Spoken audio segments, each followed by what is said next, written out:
Baik.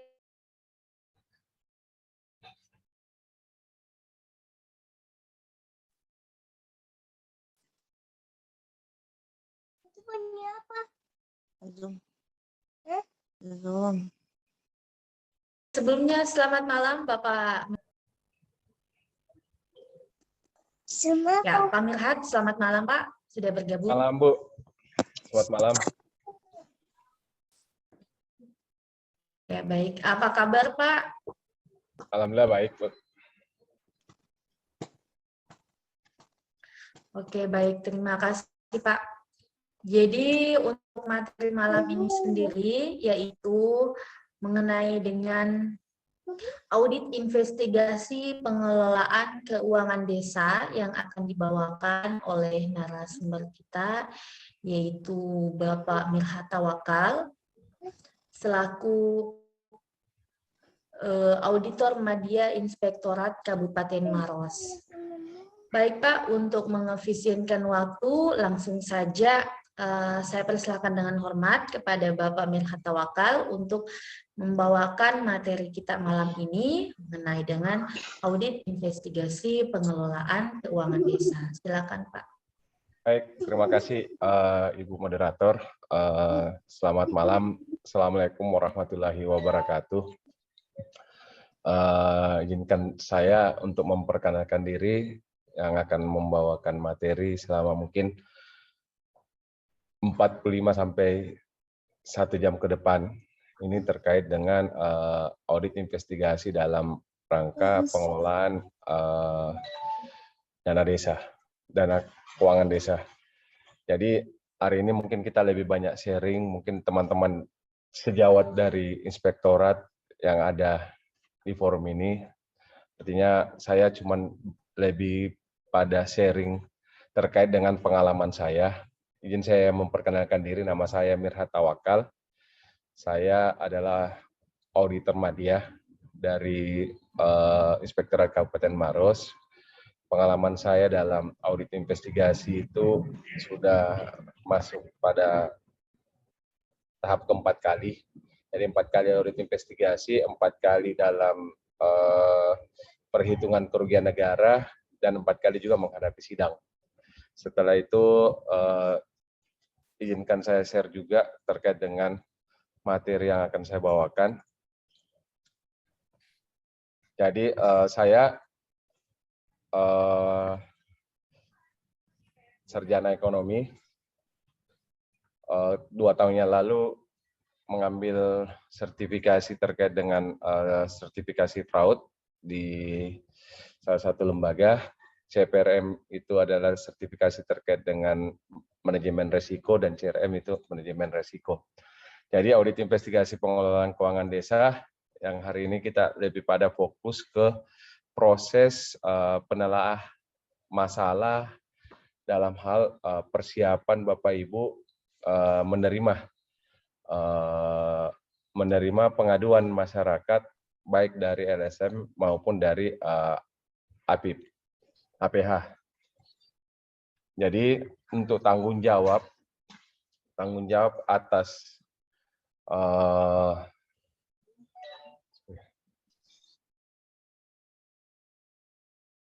tanggung jawab auditor terhadap fraud itu berdasarkan standar audit 240 SAP AIP, yaitu ada 5 tahap tanggung jawab auditor terhadap fraud.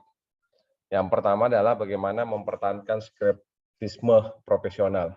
Sepanjang audit, menyadari kemungkinan bahwa kesalahan penyajian materi yang diakibatkan oleh kecurangan itu dapat terjadi. Jadi dalam hal ini, dalam hal proses audit itu, bagaimana kita mengetahui adanya kesalahan penyajian material yang diakibatkan oleh kesengajaan ataupun kecurangan yang terjadi. Yang kedua adalah melakukan identifikasi dan penilaian risiko terhadap kesalahan penyajian material yang diakibatkan oleh kecurangan. Pada saat penilaian risiko dan pemahaman entitas. Jadi pemahaman entitas ini adalah kita lebih pada fokus memahami subjek atas auditan yang akan kita lakukan. Merespon hasil penilaian risiko. terhadap kesalahan penyajian material yang diakibatkan oleh kecurangan, baik respon keseluruhan, prosedur tingkat asersi maupun pengesampingan pengendalian oleh pihak manajemen. Ketika kita berbicara pada subjek pengelolaan keuangan desa, berarti lebih pada pengendalian oleh tim manajemen, dalam hal ini kepala desa. Mengevaluasi bukti audit untuk memastikan apakah adanya kesalahan penyajian yang diidentifikasi suatu kecurangan dan bagaimana dampak terhadap asersi manajemen serta berkelanjutan pada penugasan audit. Mengkomunikasikan kecurangan kepada manajemen dan pihak yang bertanggung jawab atas tata kelola serta yang relevan kepada badan pengatur ataupun penegak hukum. Jadi ketika sebelum kita melakukan audit investigasi, ada tanggung jawab auditor terhadap fraud, tanggung jawab auditor, kesiapan auditor terhadap faktor-faktor kecurangan dalam suatu proses pengelolaan keuangan. Jadi audit investigasi adalah suatu proses mencari atau menemukan dan mengumpulkan bukti secara sistematik yang bertujuan untuk pengungkapan terjadi atau tidaknya suatu perbuatan dan perlakuan guna dilakukan tindak hukum selanjutnya. Jadi perlu Bapak Ibu ketahui bahwa proses audit investigasi ini adalah proses audit yang tertinggi menurut saya ya. Jadi di mana adanya perbedaan antara audit rutin, pemeriksaan khusus sampai kepada audit investigasi. Jadi audit investigasi ini kita lebih pada fokus di mana kita lebih pada mencari atau menemukan bukti-bukti yang sistematik terhadap pengungkapan keterjadian sesuatu perbuatan yang melawan hukum. Jadi hasil dari tindak lanjut audit investigasi ini lebih pada ke tindak lanjut terhadap kasus yang akan diproses ke APH. Jadi dasar untuk kita melakukan audit investigasi bisa kita ambil dari Permenpan nomor 05, Menpan 03 atau 2008 tentang pengawasan internal pemerintah, dan ada juga Perka BPKP. Jadi ini pun yang Perka BPKP 2012 ini sudah diperbaharui lagi di tahun, kalau tidak salah tahun 2020 ada, dan mungkin juga setelah adanya regulasi baru yang dimana dibentuknya Irbansus pada inspektorat, di mana ada yang lebih fokus terkait dengan penanganan pencegahan dan investigasi terkait dengan pengelolaan keuangan yang ada di pemerintah daerah, baik dalam pemerintah daerah maupun dalam pemerintah desa.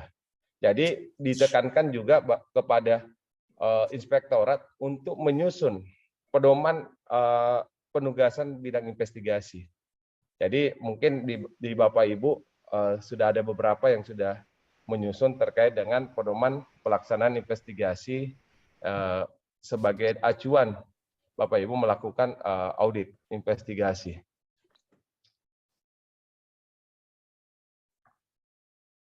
Jadi pelaku tingkat kecurangan itu terdiri atas internal dan eksternal. Ketika berbicara internal, ada aparat desa, ada kepala seksi, ataupun ada kepala desa itu sendiri, di mana objeknya adalah desa ataupun pengelola keuangan desa. Eksternalnya bisa ini dari eksternal, berarti bisa dari pemasok atau supplier, atau lebih pada ketika kita berbicara dengan pengelola keuangan 40% atau 50% ke atas itu didominasi oleh proses pembangunan terkait dengan infrastruktur fisik yang ada di desa. Jadi pelaku tingkat kecurangan juga ada pada supplier ataupun pemasok, lebih pada ke pemasok bahan bangunan. Itu pun juga dari masyarakat, perilaku tingkat kecurangan masyarakat itu pun juga ada, tapi lebih pada fokus ketika ada suatu program simpan pinjam yang dimana masyarakat lebih pada fokus tidak melakukan proses pembayaran atau kredit macet. Itu juga bisa masuk dalam tindak pelaku tingkat kecurangan. pelaku tindak kecurangan terdapat ada kewenangan dan ada peluang fraudnya. Kewenangan pada pengambilan keputusan dalam hal ini mungkin dari kepala desa, itu peluang fraudnya ada berbagai macam. Yang pertama mungkin ya suap atau gratifikasi, yang dimana ya terkadang kepala desa dalam hal ingin melakukan proses pencairan yang ada, mungkin juga bisa dilakukan proses suap yang ada di aparat kabupaten untuk bisa mempermudah, apalagi dalam hal pihak kepala desa terlambat dalam proses penyusunan, pertanggungjawaban. Nah, di mana dalam proses waktu dan template untuk pencairan tahap selanjutnya harus menyelesaikan dulu persyaratan pertanggungjawaban. Jadi di sini kewenangan yang diambil dari kepala desa dalam peluang fraudnya ya bisa melakukan proses suap sehingga lebih memberikan ya semacam uang pelicin kepada tim verifikasi untuk bisa memperlancar proses pencairan tanpa melalui proses pertanggungjawaban tahap pertama ataupun tahap kedua untuk pencairan selanjutnya.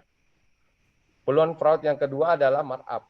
Jadi markup ini kita bisa lebih tekankan pada kemahalan harga yang diperoleh dari hasil pembelian dari perangkat desa terhadap bahan bangunan yang ingin dilakukan untuk proses pekerjaan fisik. Yang ketiga adalah konflik kepentingan. Mungkin ya dalam proses struktur organisasi ya semua perangkat desa ini ya bersumber dari keluarga kepala desa. Jadi bendaharanya anaknya, sekretarisnya kemenakannya, semua kasih-kasihnya ya mungkin sepupu atau kerabat dekatnya. Yang keempat adalah menekan bawahan dan tekanan. Jadi mungkin lebih pada fraudnya adalah tidak berfungsinya fungsi organisasi, di mana proses pengelolaan keuangan ini dilakukan oleh single dari kepala desa itu sendiri. Jadi kepala desa yang pegang uang, kepala desa yang membelanjakan bahan-bahan atau barang, dan kepala desa juga yang mempertanggungjawabkan. Sisa peran dari bendahara ataupun kasih keuangan ya lebih pada hanya proses pencairan yang ada di bank. Jadi setelah keluar dari bank ya uang pencairan ataupun uang dana desa maupun ADD itu diserahkan kepada kepala desa dan selanjutnya dikelola oleh kepala desa. Akses informasi ya peluang fraudnya bisa pemalsuan data atau catatan dari hasil pengelolaan keuangan. Yang kedua adalah merusak bukti. Artinya bukti yang nota yang asli yang didapatkan dari pembelian itu dirusak dengan diganti dengan nota yang baru. Ya mungkin ada proses pergantian sehingga proses pergantian itu ya bukan lagi dari harga yang real yang diberikan dari toko yang dibeli pada saat transaksi pertama. Salah entry ya mungkin kesalahan dari penginputan angka yang ada di buku kas umum atau buku tunai yang seharusnya biasanya pertanggungjawabannya dibelanjakan 50.000 ya di enter menjadi 500.000 untuk pengeluaran, sementara pertanggungjawabannya masih tetap 50.000. Menutupi kasus ya bisa jadi ya kasus-kasus markup ataupun fiktif ya ditutupi oleh di masyarakat, jadi tidak transparan terhadap pengelolaan keuangan desa.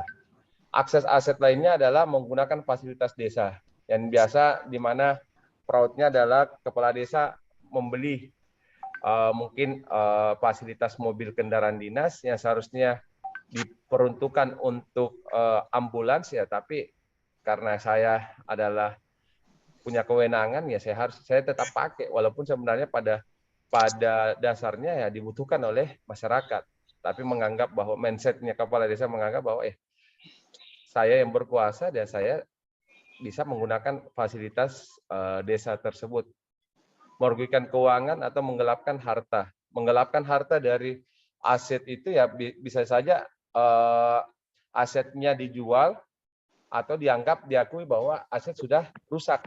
Nah, sementara bangkai fisik tidak ada. Nah, mungkin bisa saja dijual. Nah, jadi itu peluang dan kewenangan atas pelaksanaan pengelolaan keuangan desa. Jadi aspek hukum dalam audit investigasi, hukum publik, yaitu dari hukum pidana, KUHP, undang-undang khusus di luar KUHP, hukum acara pidana, KUHP dan administrasi negara. Hukum privat pun juga seperti itu. Jadi aspek hukum dalam investigasi, di mana proses pengungkapan terjadinya atau tindaknya ada perbuatan dan pelakunya, yaitu terbagi atas dua. Tidak terbuktinya adanya kerugian negara atau terbuktinya adanya kerugian negara. Jadi investigasi ini kita cuma menentukan terbukti atau tidak terbuktinya adanya kerugian negara. Kerugian negara saja kita lihat lagi apakah kerugian negara karena kesalahan administrasi atau adanya indikasi tindak pidana korupsi atau ada indikasi tindak pidana lain. Jadi pembuktian ini tergantung dari kemampuan Bapak Ibu mencari sumber bukti atau kemampuan Bapak Ibu menggali informasi yang informasi-informasi yang ada dalam proses pengelolaan atau fakta-fakta yang sedang Bapak Ibu lakukan dalam proses audit investigasi. Setelah dalam proses audit investigasi, jadi Bapak Ibu ada tindakan hukum selanjutnya. Ketika dia terbukti adanya kerugian negara, dalam proses di dalam pemerintahan, pimpinan objek penugasan bisa memberikan sanksi kepegawaian berupa kalau di pemerintahan ya berupa sanksi kepegawaian turun pangkat atau TP-TGR, penyetoran kerugian negara. Dan bisa juga kita lakukan dalam proses pelaporan kepada penyidikan. Jadi ini lebih pada investigasi yang dilakukan atas audit rutin yang kita rasa bahwa perlu dalam proses pendalaman audit investigasi. Jadi proses audit yang kita lakukan audit rutin ini kita duga kuat buktinya ada kerugian negara sehingga kita tindak lanjuti dengan rekomendasi melakukan audit investigasi terkait dengan salah satu objek kegiatan ataupun belanja yang kita duga pada saat audit rutin ini kita laksanakan.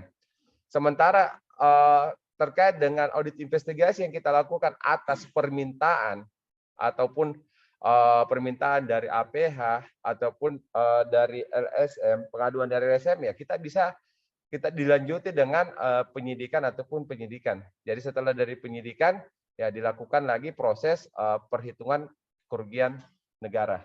Setelah itu masuk kepada proses saksi ahli. Jadi ada beberapa bentuk perlakuan yang dikategorikan sebagai tindak pidana korupsi yang dapat kita kelompokkan dalam 7 kelompok. Yang pertama adalah kerugian keuangan negara. Jadi kerugian keuangan negara ini berkurangnya atau hak dari negara yang dikeluarkan oleh suatu pejabat publik ataupun pejabat desa dalam proses pengelolaan keuangan daerah, pengelolaan desa. Jadi hak dari pemilik anggaran itu berkurang terhadap kerugian negara. Jadi bisa saja secara sengaja maupun secara tidak sengaja administrasi. Yang kedua adalah suap menyuap, penggelapan dalam jabatan, pemerasan, perbuatan curang, benturan kepentingan dalam pengadaan, dan gratifikasi. Jadi tahap penanganan perkara pidana itu yang pertama adalah tahap penyidikan dan penyelidikan. Di sini tahapan proses dari APH.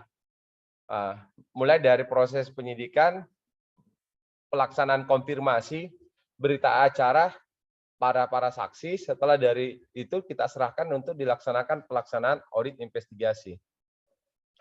Tahap yang kedua adalah tahap penuntutan, di mana laporan hasil audit investigasi dan berita acara sebagai bahan dakwaan dan tuntutan kepada calon tersangka. Tahap persidangan dan penentuan putusan pengadilan itu adalah pemberian keterangan ahli dan pengungkapan bukti-bukti. Pengungkapan bukti-bukti yang sah dalam proses hukum. Tahap keempat adalah tahap pelaksanaan putusan hakim. Jadi konsep dasar investigasi itu ada 4 tahapan yang harus dilakukan dalam suatu proses investigasi. Tahapan yang pertama adalah pengenaan masalah dan perencanaan pelaksanaan audit investigasi. Jadi tahapan yang pertama ini di mana kita lebih pada fokus menelaah permasalahan-permasalahan terkait dengan aduan ataupun permintaan terhadap dari aparat hukum. Jadi kita telah dulu apakah permintaan dari APH ataupun pihak lain masuk dalam kategori pelaksanaan audit investigasi. Apakah sudah bisa kita yakini untuk bisa masuk ke kategori audit investigasi? Apakah sudah ada bukti-bukti yang kuat? Tahapan kedua adalah pengumpulan bukti. Jadi Bapak Ibu pada saat setelah mengetahui adanya permasalahan dan memang diyakini bahwa bisa dilakukan proses investigasi, Bapak Ibu melakukan proses di mana pengumpulan bukti. Jadi pengumpulan bukti Bapak Ibu lakukan dalam proses audit investigasi di mana kategori bukti itu kita bagi menjadi 3. Rekomcuk. Jadi yang pertama relevan. Jadi bukti audit secara logis mempunyai hubungan dengan masalah atau kasus, mendukung dan menguatkan pendapat ataupun argumen yang berhubungan dengan tujuan dan kesimpulan audit. Jadi Bapak Ibu dalam melakukan pengumpulan bukti, salah satu bukti yang harus memenuhi persyaratan adalah bukti yang relevan. Jadi bukti relevan Bapak Ibu ya harus cari bukti audit yang memang secara logis ada hubungan terkait dengan masalah yang akan kita ataupun masalah yang diminta dari APH. Itu yang pertama. Kriteria bukti dari relevan. Kriteria bukti yang kedua adalah kompeten. Bukti audit tersebut diperoleh secara sah dan dapat diandalkan untuk menjamin kesesuaian dengan fakta. Jadi kompeten ini itu didapatkan sesuai dengan prosedur. Jadi komponen bukti ini tidak asal kita ambil di atas meja salah satu kantor yang akan kita lakukan audit investigasi tanpa tanpa izin dari pemilik bukti itu sudah tidak dianggap sebagai bukti yang kompeten. Kenapa? Karena menurut dari pemilik bukti tidak menyerahkan secara sah. Jadi Bapak Ibu pada saat pengumpulan bukti, pada saat pengumpulan bukti, Bapak Ibu harus bukti yang Bapak Ibu terima adalah kompeten dalam arti bahwa bukti yang Bapak terima itu sah dari tangan pemilik bukti, bukan dari yang lain. Jadi makanya pada saat Bapak Ibu pengumpulan bukti ya permintaan bukti, surat permintaan bukti itu wajib kita lakukan. Bukan dalam hal tanda kutip bahwa prosesnya dicuri atau diambil atau diminta dari pihak-pihak lain. Bisa saja nanti pada saat persidangan kita dikalah karena nanti ditanya Bapak Ibu pada saat pengumpulan bukti ini bagaimana caranya? Bapak Ibu ambil dari mana? Sementara bukti ini hanya saya yang terima, hanya saya yang punya. Ketika Bapak Ibu tidak bisa mempertanggungjawabkan, kan Bapak Ibu bisa dikomplain sebagai bahwa bukti yang Bapak Ibu terima, Bapak Ibu sajikan itu tidak kompeten di hadapan hukum. Yang terakhir adalah bukti yang cukup, di mana berkaitan dengan jumlah bukti yang dapat dijadikan dasar untuk menarik suatu kesimpulan audit. Jadi bukti yang cukup ini bisa kita menjadikan suatu dasar dalam pengambilan suatu kesimpulan dalam audit. Apakah kita lanjut, apakah bukti ini sudah memperkuat terhadap satu hipotesa yang kita duga bahwa memang ada penyimpangan ataupun perbuatan melawan hukum. Yang ketiga adalah proses evaluasi bukti. Jadi setelah Bapak Ibu mendapatkan suatu bukti-bukti ini, apakah kita lakukan proses evaluasi. Jadi proses evaluasi ya kita cek kebenarannya, keabsahannya, dan kecukupannya. Relevan tidak? Sesuai tidak proses pengambilan bukti ini? Sebagai dasar untuk penguatan dalam suatu pengambilan keputusan. Tahapan keempat yaitu adalah laporan temuan. Jadi dari hasil pengumpulan bukti ya kita buatkan reporting. Kita buatkan laporan temuan apakah sudah layak untuk kita lanjutkan ke penyidikan atau tidak. Jadi itu suatu fase di mana dilakukan dalam proses investigasi.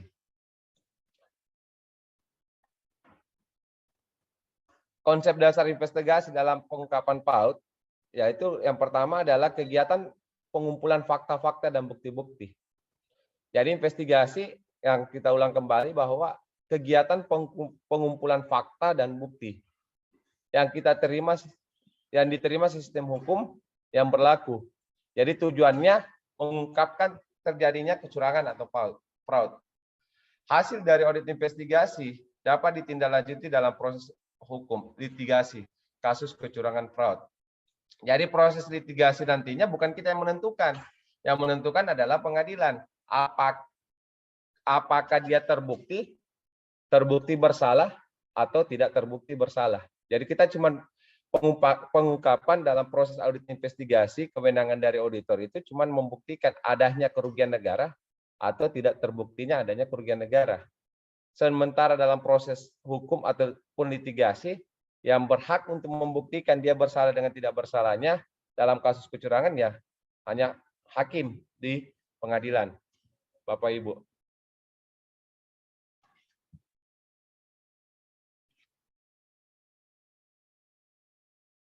Jadi proses investigasi ada namanya pra perencanaan, yang dimana ada sumber informasi. Ya, sumber informasi ini bisa berbagai macam.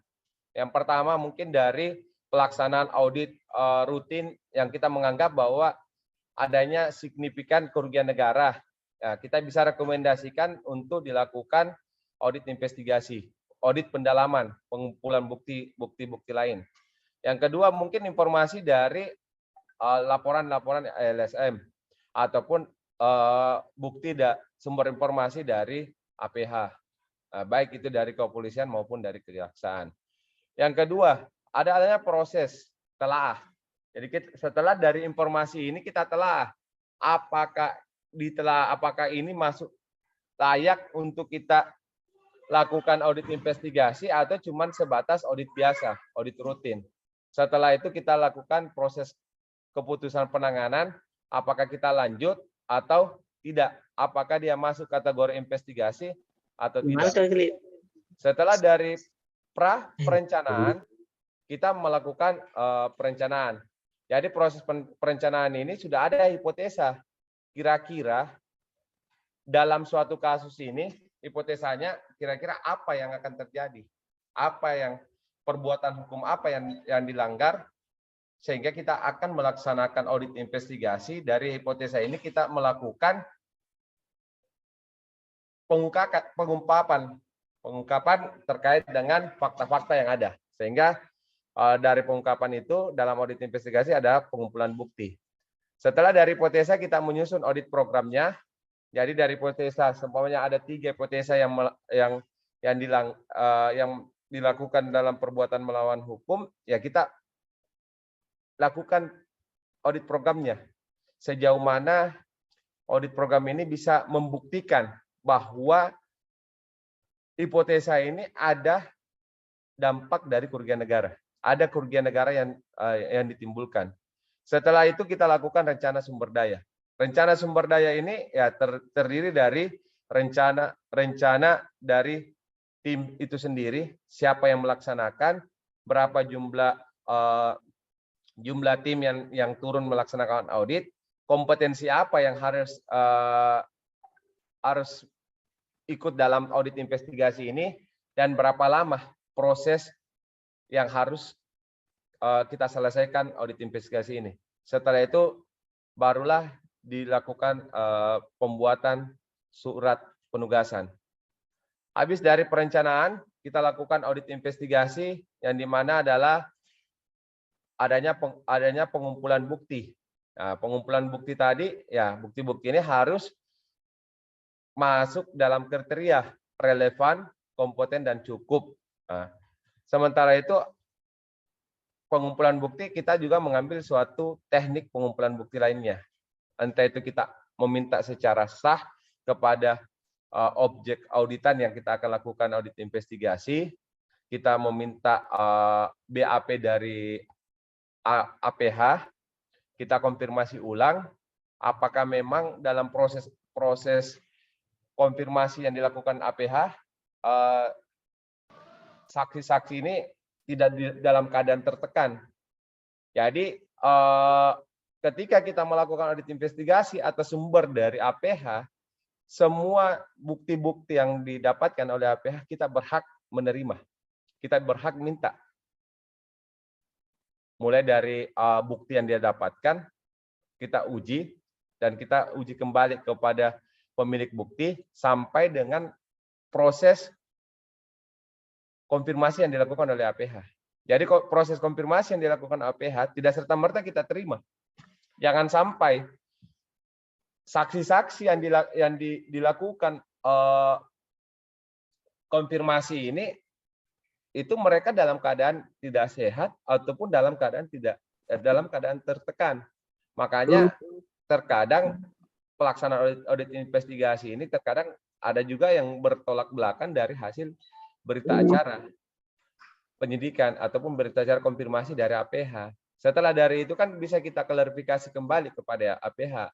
Sebenarnya konfirmasi yang dilakukan APH ini apa memang sudah dalam keadaan memang saksi ini tertekan atau tidak.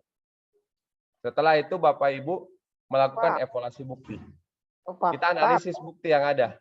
Kita analisis bukti-bukti yang ada, baik yang kita temukan maupun yang ditemukan oleh APH ataupun bukti-bukti yang lain. Setelah kita analisis, ketika memang analisisnya tidak sesuai dengan hipotesa yang kita lakukan pada saat proses perencanaan, berarti otomatis kita akan lakukan revisi hipotesa. Perbaikan atas hipotesa sementara terhadap perbuatan melawan hukum yang dilakukan oleh auditan. Setelah itu kita mencari unsur deliknya, perbuatan melawan hukumnya. Apakah memang dalam proses pengelolaan keuangan desa yang kita lakukan audit investigasi ini ada unsur kesengajaan perbuatan melawan hukumnya? Apakah ada proses memperkaya diri dari hasil yang dilakukan kerugian negara itu? Jadi Bapak Ibu lebih proses pendalaman ketika Bapak Ibu mengetahui adanya kerugian yang signifikan ataupun dampak dari analisis bukti itu ada kerugian, Bapak Ibu wajib hukumnya menelusuri kerugian itu dipergunakan untuk apa? Apakah dipergunakan untuk secara pribadi ataupun dipergunakan itu pun Bapak Ibu telaah kembali buktinya. Salah satu contoh mungkin ada item pekerjaan yang di luar dari tidak ada dalam RAB mungkin. Ya mungkin kita bisa lihat apakah memang dalam proses itu ada kebijakan pembelian bahan tambahan di luar dari RAB itu. Setelah itu pelaporan. Jadi prinsip pelaporannya kita lakukan pelaporan, format pelaporannya itu bisa bab, bisa surat, dan substansi pelaporannya. Jadi hasil dari pelaporan audit investigasi Bapak Ibu dan akan ditindaklanjuti. Ketika dia terbukti, berarti rekomendasi yang kita lakukan ditindaklanjuti melalui proses hukum yang berlaku. Berarti masuk ke tahap selanjutnya. Setelah masuk ke tahap selanjutnya, Bapak Ibu pasti akan dipanggil untuk melaksanakan perhitungan kerugian negara. Setelah itu Bapak Ibu akan diambil keterangan ahlinya di depan penyidik, baik dalam penyidik APH kejaksaan maupun polisi. Setelah itu Bapak Ibu akan bersaksi di depan pengadilan. Jadi alat bukti kasus pidananya yang pertama adalah keterangan saksi. Jadi semua yang berkaitan dengan proses hipotesa Bapak Ibu bisa melakukan permintaan keterangan kepada yang bersangkutan, maupun kita minta mengevaluasi kembali konfirmasi atas BAP dari penyidik. Keterangan ahli, jadi kemungkinan besar kita bisa pakai keterangan ahli. Ya, salah satu contoh ketika memang ada ahli dari pengukuran, ahli dari bangunan yang kita gunakan dalam joint audit investigasi, kita bisa pakai, kita bisa minta keterangan ahlinya terkait dengan hasil perhitungan bobot atas pekerjaan yang ada dalam ruang lingkup audit investigasi yang Bapak Ibu laksanakan. Surat, ya bisa jadi surat ya kayak rekening koran, BKU, dan surat-surat pencairan lainnya, itu bisa Bapak Ibu masukkan dalam alat bukti. Petunjuk juga bisa kita masukkan. Jadi petunjuk ini ada beberapa macam. Ada petunjuk dari keterangan saksi, ada petunjuk dari surat-surat lainnya, dan ada petunjuk dari bukti-bukti lain. Yang terakhir adalah keterangan terdakwa. Jadi Bapak Ibu setelah menerima bukti-bukti lain, jangan serta-merta menerima dengan mentah-mentah terkait dengan bukti bahwa ini sudah relevan atau kompeten ataupun cukup. Bapak Ibu juga wajib melakukan permintaan keterangan kepada calon tersangka atau yang melakukan tindak pidana. Jadi yang melakukan tindak kecurangan itu kita tetap wajib melakukan konfirmasi. Artinya membuktikan, kita menguji bukti-bukti yang kita lakukan ini apakah sudah cocok, apakah dia iakan atau tidak. Salah satu contoh gini, pada saat kita melakukan penelusuran terkait dengan BKU, dengan pelaksanaan fisik yang ada di lapangan, ternyata ada suatu belanja kegiatan pembangunan yang setelah kita telusuri dan setelah kita peninjauan di lapangan, ternyata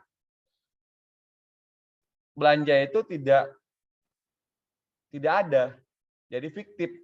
Nah, hasil dari hipotesa ini kita minta keterangan dari calon tersangka, apa memang kegiatan ini dilaksanakan atau tidak. Jadi lebih pada kita menguji kembali hipotesa dari apa yang telah kita lakukan dari bukti-bukti yang ada.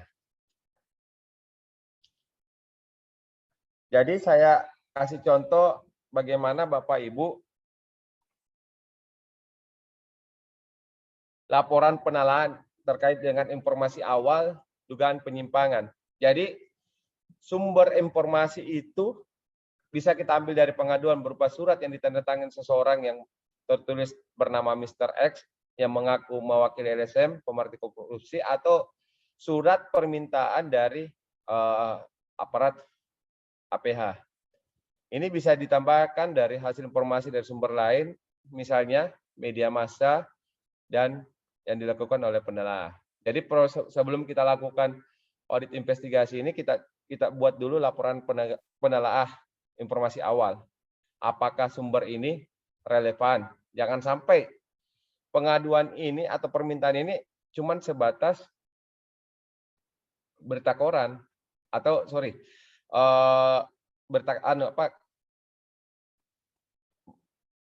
berita bodong atau surat kaleng gitu. Nah, yang kedua adalah materi pengaduannya. Kita lihat dulu materi pengaduannya. Oh, ada pengaduan. penyimpangan dalam pengelolaan dana desa pada beberapa kegiatan pembangunan tahun anggaran 2020 pada desa X. Jadi materi pengaduannya jelas ada. Nah, setelah dari itu Bapak Ibu menelaah what, where, when, who, dan why. Jadi Bapak Ibu, what, siapa yang melakukan penyimpangan? Apa yang dilakukan? Berarti ada pengelolaan dana desa yang beberapa kegiatan pembangunan tahun anggaran 2022 yang tidak sesuai dengan ketentuan pada RAB. Berarti ada penyimpangan. Where? Di mana? Pengelolaan dana desa pada beberapa kegiatan pembangunan pada desa X di Kecamatan Y, Kabupaten Z. Berarti jelas tempatnya dan jelas nama desanya. When? Kapan? Pengelolaan dana desa pada beberapa kegiatan pembangunan pada desa X tahun anggaran 2020. Jadi objek pengaduannya ini sudah jelas bahwa yang akan kita lakukan terkait dengan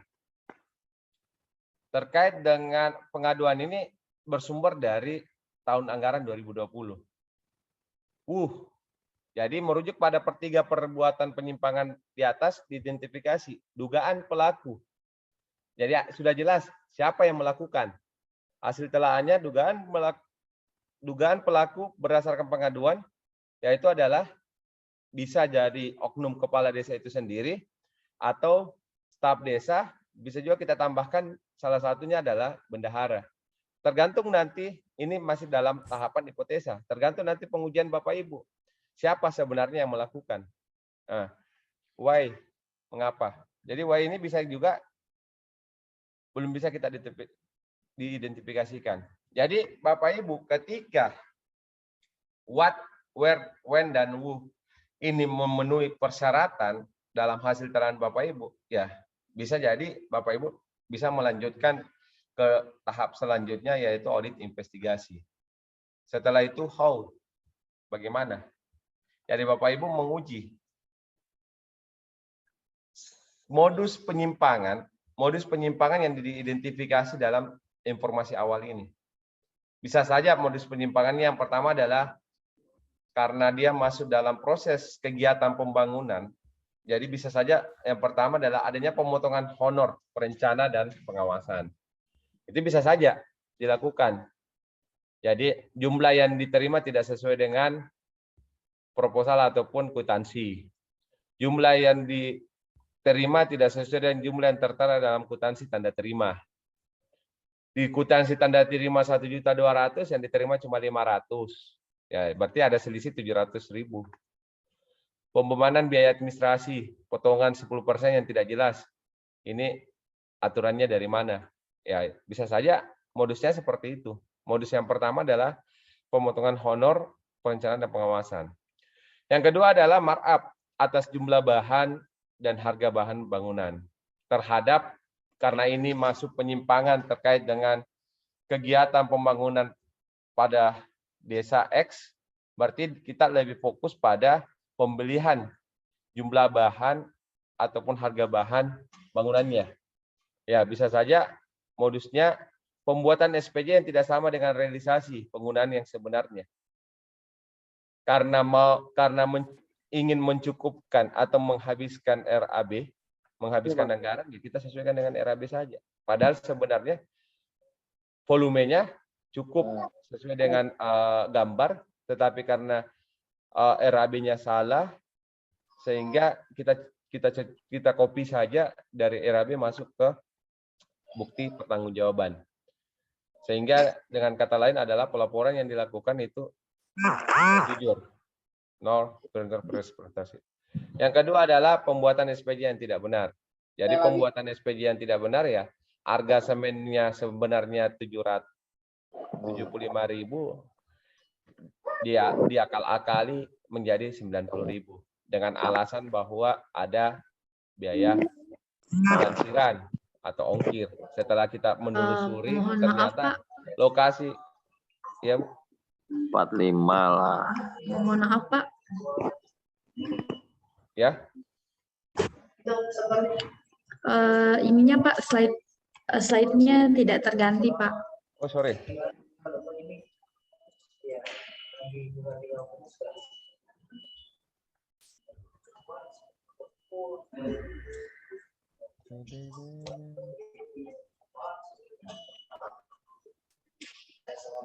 Oke, sudah ya? Kelihatan ya, Bu ya? Jadi setelah itu markup atas jumlah bahan, ya pembuatan SPJ yang tidak benar, ya artinya proses pembelian semen yang harganya 75.000 dengan alasan satu sak, dengan alasan adanya biaya lansiran atau biaya pengantaran Mohon maaf Pak, belum terganti Pak. Kalau di sini di tampilan saya masuk di folder Pak.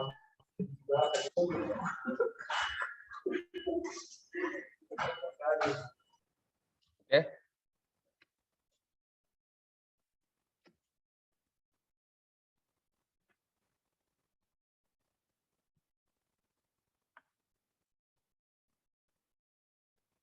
Jadi modus keduanya terkait dengan markup atas jumlah bahan, ya pembuatan SPJ yang tidak benar ya.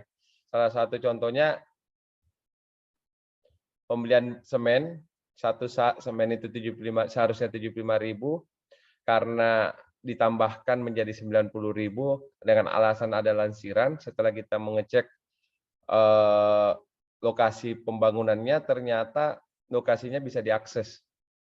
Dan setelah kita konfirmasi dari pihak toko, pada lokasi itu tidak ada tambahan biaya lansiran, baik dari pihak toko maupun dari tukang ataupun yang melakukan lansiran. Kegiatan yang ketiga, modus yang ketiga adalah kegiatan pembangunan fiktif. Jadi kegiatan pembangunan fiktif ini, ya seperti saya jelaskan dari awal tadi, bahwa setelah kita menelusuri atau menginventarisasi proses objek salah satu sampel dari beberapa mohon maaf Pak, slide-nya Pak belum terganti. Slide-nya Pak belum terganti. Ya memang tadi ini kegiatan yang ini masih yang pembangunan fiktif ya, cocok ya. Ini kelihatannya dimasuk di folder Pak, tampilan folder. Oh sorry. Ini sudah ya? Ya, sudah. Oke. Baik, Bapak Ibu. Jadi kegiatan modusnya ada kegiatan pembangunan fiktif. Setelah kita menelusuri beberapa objek kegiatannya, ternyata setelah kita konfirmasi dan mengecek langsung di lapangan, ternyata kegiatannya tidak ada. Karena mungkin dengan delik bahwa ada anggaran yang tidak tahu lagi mau dipakai apa, ya kita pertanggungjawabkan saja. Walaupun nanti gamblingnya antara diperiksa dengan tidak diperiksa. Jadi itu mungkin salah satu modus dari modus penyimpangan. Jadi setelah itu Bapak Ibu dari setelah melakukan hipotesa, Bapak Ibu membuat kesimpulan.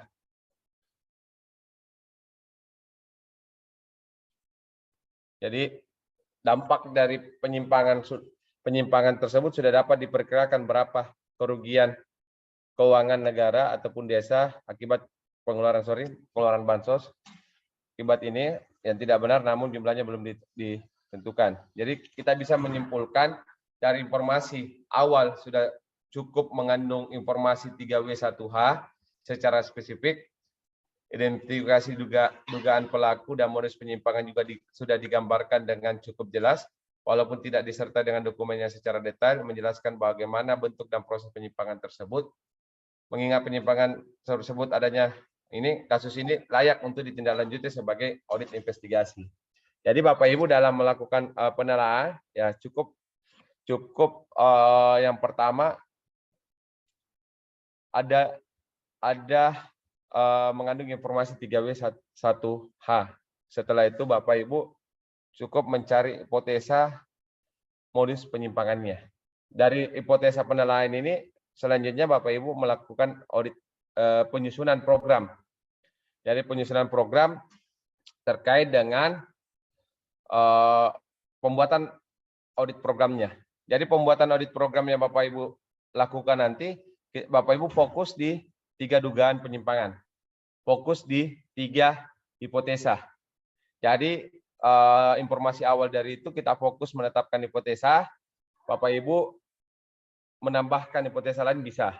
Nah, jadi Bapak Ibu program kerjanya kita fokus yang pertama adalah pemotongan honor perencanaan dan pengawasan.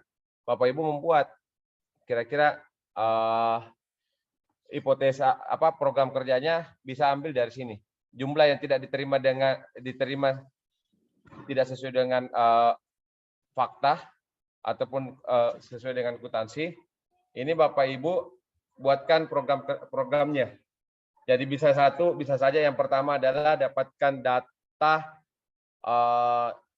SK ataupun surat tugas honor perencanaan dan pengawasan. Setelah itu Bapak Ibu meminta bukti kwitansi penerima honornya. Setelah itu Bapak meminta keterangan kepada si penerima honor, baik perencana maupun pengawasan.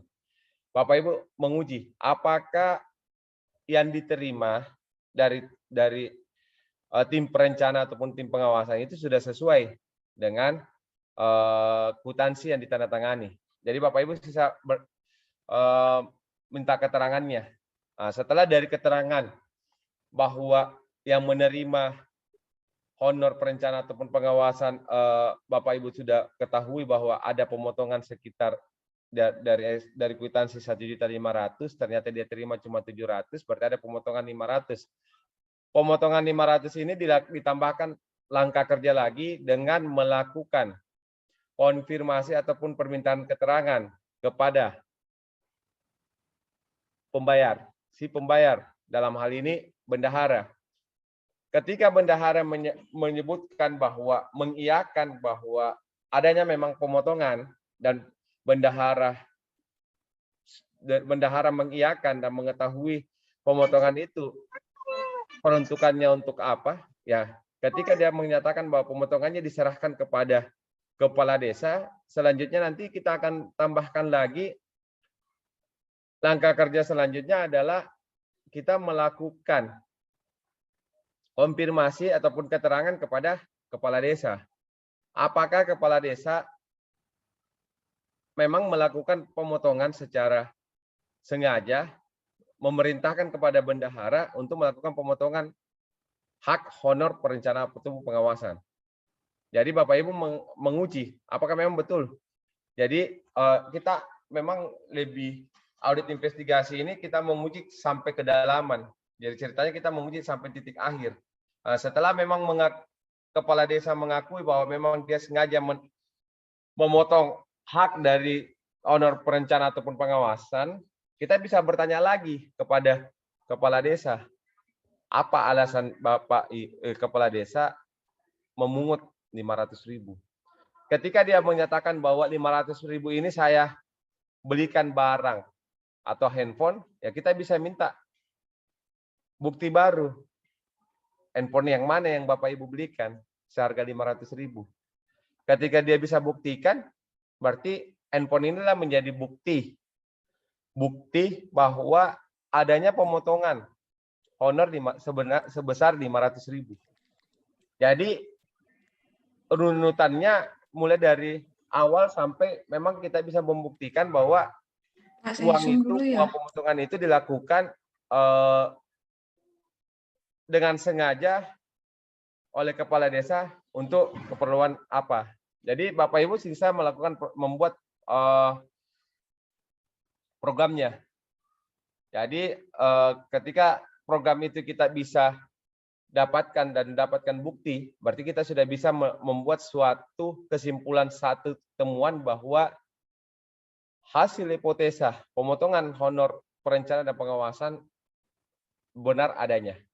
Setelah dari benar adanya, nanti di akhir kesimpulan kita bisa memberikan kesimpulan bahwa adanya kerugian. material yang terjadi. Setelah itu kita menguji yang kedua, markup atas jumlah bahan dan harga bahan bangunan. Ini prosesnya panjang. Kita bisa proses program kegiatan unitnya bisa kita bikin luas. Salah satu yang pertama mungkin kita fokus ke inventarisasi dulu berapa jumlah pengeluaran real terhadap suatu kegiatan yang kita lakukan audit investigasi. Setelah dari kita inventarisasi, mungkin kita lakukan konfirmasi dulu. Kita konfirmasi terkait dengan jumlah harga yang tertera. Jadi kita minta konfirmasi produk yang pertanggungjawaban SPJ atau buktinya di toko mana.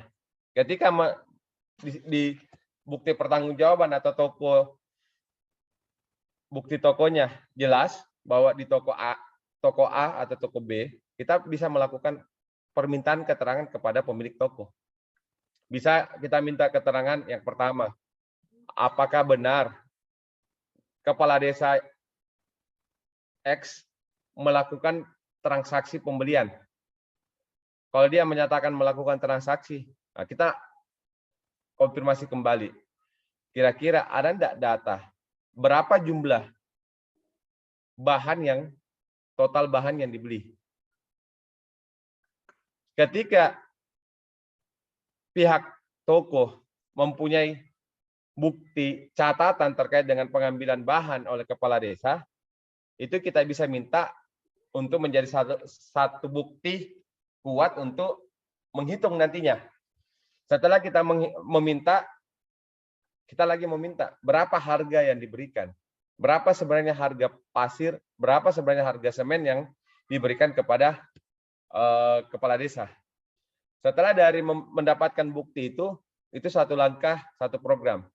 Dari itu kita lagi melakukan program yang selanjutnya, yaitu program pengukuran fisik atas kegiatan pembangunan yang merupakan objek audit investigasi.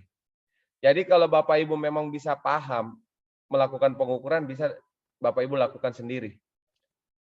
Yang penting pada saat persidangan nantinya, Bapak Ibu bisa mempertanggungjawabkan hasil pengukurannya.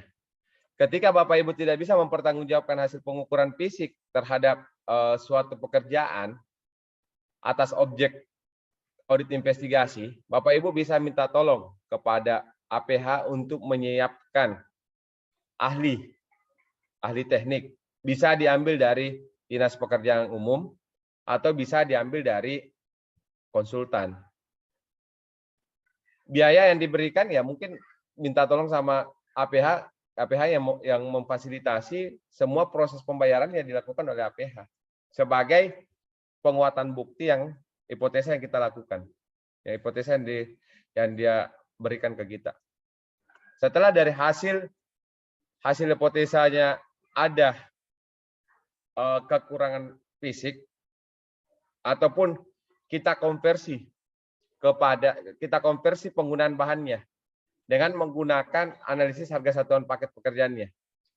Contoh, ketika kita adanya timbunan, 1 meter kubik timbunan itu menggunakan koefisien 1,2. Jadi ketika yang kita ukur 10 kubik timbunan, berarti menggunakan 12 kubik timbunan. Karena koefisiennya 1 kubik itu dengan pemadatan tanah ya 1,2. Jadi proses pembangunan timbunan atas pekerjaan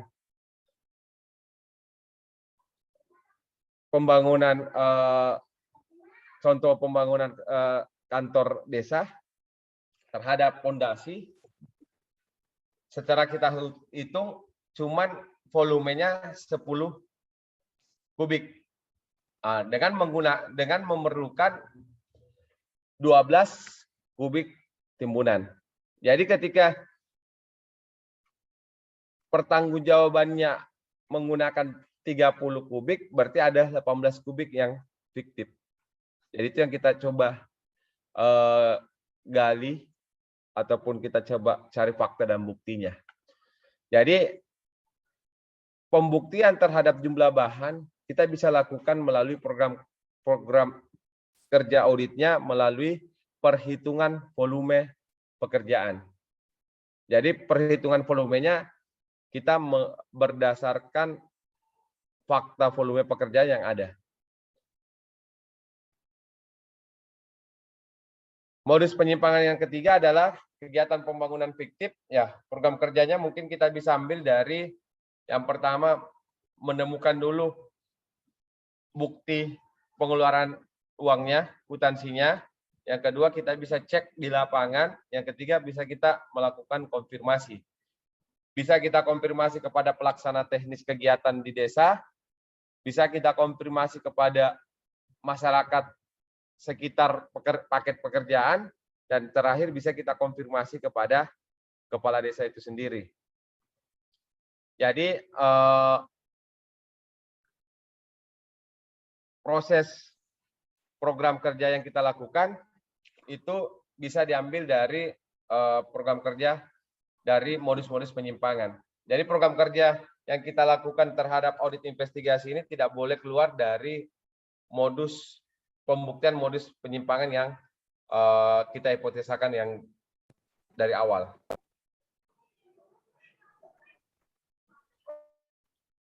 Jadi perbuatan melawan hukum dan dalam hukum perdata ini adalah tiap perbuatan yang melanggar hukum yang membawa kerugian kepada seseorang, orang lain, atau mewajibkan orang yang karena salahnya menerbitkan kerugian itu mengganti kerugian tersebut. Hal-hal yang perlu diperhatikan dalam pelaksanaan audit investigasi adalah yang pertama adalah standar audit yang berlaku, yang kedua adalah ketentuan perundang-undangan yang berlaku, asas praduga tak bersalah, dan asas umum pemerintahan yang baik.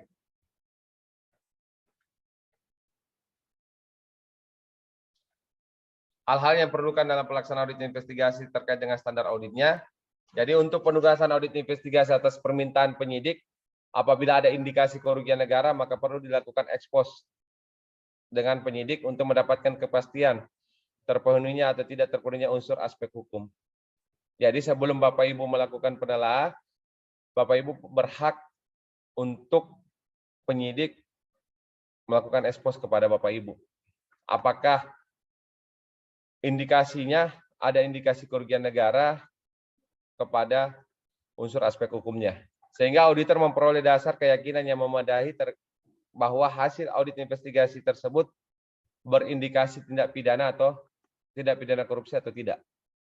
Jadi Bapak Ibu jangan segan-segan, jangan sungkan untuk memanggil pihak penyidik untuk melakukan ex post.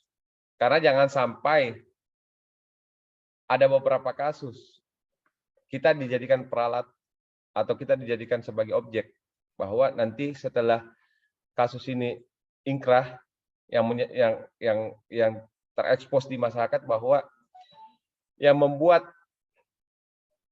Anda di penjara bukan saya, tapi hasil dari inspektorat. Nah, jadi coba kita minta telah kembali hasil dari penyidik itu, apakah memang sudah ada unsur aspek hukumnya atau tidak. Jangan sampai cuma sebatas pelaporan dari LSM ataupun lawan politik di desa sehingga langsung melakukan audit investigasi atau suruh telah dulu ada enggak perbuatan melawan hukumnya menurut versi dari penyidik. Setelah itu mengkomunikasikan hasil audit investigasi sebelum diterbitkan laporan audit investigasi kepada pihak-pihak terkait. Jadi sebelum Bapak Ibu menerbitkan laporan hasil audit investigasi Bapak Ibu, ya wajib hukumnya Bapak Ibu melakukan ex post di hadapan auditan, dalam hal ini kepala desa. Jadi kalau pahit ataupun buruknya hasil dari audit investigasi ini, kita wajib hukumnya menyampaikan, dan pihak auditan berhak atas pembelaan. Apakah memang pelaksanaan pengumpulan bukti audit investigasi kita sudah sesuai dengan fakta di lapangan atau tidak. Setelah itu, kalau sudah ada komunikasi dan kesepakatan, ya kita ekspos lagi ke pihak penyidik. Pihak penyidik untuk menyampaikan ekspos hasil audit investigasi kita dan meminta untuk 60 hari ditindaklanjuti pihak desanya untuk dalam proses pengembalian TPTGR. Kalau memang 60 hari tidak bisa ditindaklanjuti, ya kita serahkan kasus ini ke pihak APH untuk ditindaklanjuti ke jenjang selanjutnya. Jadi kewenangan audit investigatif, melaksanakan audit investigasi sesuai dengan kewenangan yang ditetapkan oleh peraturan perundang-undangan. Melaksanakan audit investigasi berdasarkan permintaan instansi penyidik, melaksanakan audit investigasi atas penetapan pengadilan, maka kewenangan AI disesuaikan dengan ruang lingkup dan batasan penugasan berdasarkan penetapan pengadilan. Jadi tadi yang saya sampaikan, berdasarkan hipotesa, kalau memang cuma 8 fisik pekerjaan, paket pekerjaan, ya 8 saja yang kita lakukan audit investigasi. Tidak perlu lagi kita merambah ke kegiatan lain. Kecuali ada permintaan pengembangan atas audit investigasi dan ada petunjuk bisa menjadi 11 ataupun 13 paket pekerjaan, ya itu tergantung kesepakatan lagi antara penyidik dengan pelaksana audit investigasi dalam ini audit tim, dan dilakukan kesepakatan lagi kepada kepala desa sebagai auditan. Hak dan kewajiban audit investigasi, haknya adalah mendapatkan perlindungan hukum. Jadi kita minta perlindungan hukum, keselamatan, karena ya risiko. Kalau perlu kita minta pengawalan, karena tidak semua pada saat proses pelaksanaan audit investigasi, apalagi kita masuk ke dalam kampungnya orang, masyarakat mau terima. Jadi terkadang ya tidak ada salahnya Bapak Ibu pada saat proses audit investigasi minta dikawal atau minta didampingi setiap masuk ataupun mengcek fisik ataupun masuk ke dalam lingkup desanya, ya wajib kalau perlu kita dikawal. Kewajibannya auditor investigasi memenuhi standar audit, meningkatkan kemampuan, memenuhi panggilan untuk memberikan keterangan ahli di persidangan, mematuhi ketentuan dan perilaku perundang-undangan yang berlaku, memperhatikan asas praduga tak bersalah, dan memperhatikan asas-asas umum pemerintahan yang baik. Yang terakhir ya, kalau memang sedini mungkin ya, tidak menerima fasilitas dari kepala desa, baik itu fasilitas makan ataupun fasilitas lain. Supaya kita juga tidak terbebani terhadap proses pelaksanaan audit investigasi yang dilakukan di lokasi pekerjaan. Selanjutnya, hak dan kewajiban auditi. Dalam pelaksanaan audit investigasi, haknya adalah mengetahui adanya penugasan, jadi kita melaporkan kepada auditi bahwa dasar pelaksanaan audit investigasi atas permintaan ini ditindaklanjuti dengan surat kepala daerah ataupun surat inspektur, kalau dari inspektorat. Auditi mendapatkan kesempatan untuk memberikan tanggapan saat melakukan pembicaraan akhir. Jadi tadi ini auditi, dia berhak menerima kesempatan atau mendengarkan hasil ekspos dari audit investigasi. Kewajibannya membantu kelancaran pelaksanaan audit investigasi kooperatif, misalnya pemberian data untuk keperluan lainnya, atau memberikan petunjuk-petunjuk lain terkait dengan proses pelaksanaannya. Pelaksanaan audit investigasi.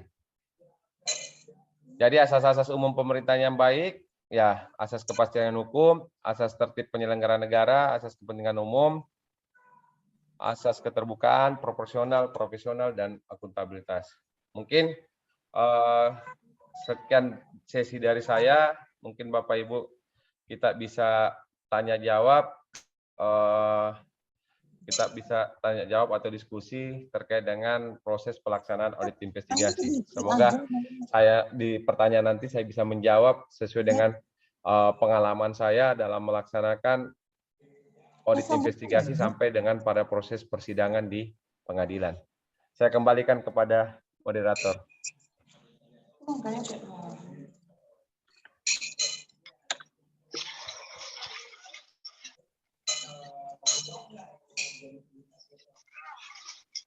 Gede.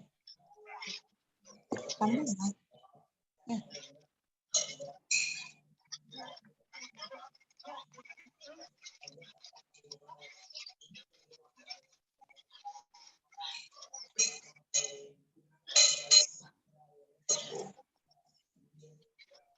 Baik, Bapak Ibu.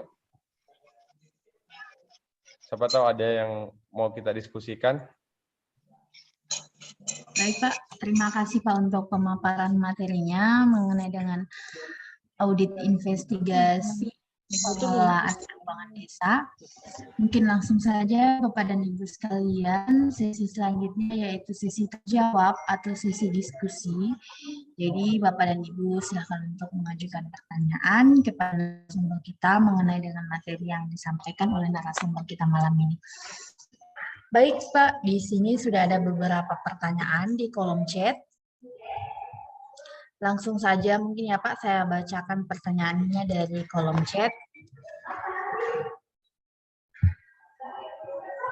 Pertanyaan pertama ada dari Bapak Ikhlas. Bisa di-share Pak contoh dan format pelaporan untuk investigasi dana desa. Oke, nanti kalau ada file dari narasumber akan kami share semua ya Pak melalui. Ya. Oke, nanti di akhir sesi mungkin saya akan sharekan mulai dari penalaan sampai di contoh laporannya. Karena laporannya nanti saya edit dulu, jangan sampai nanti masuk dengan laporan inti.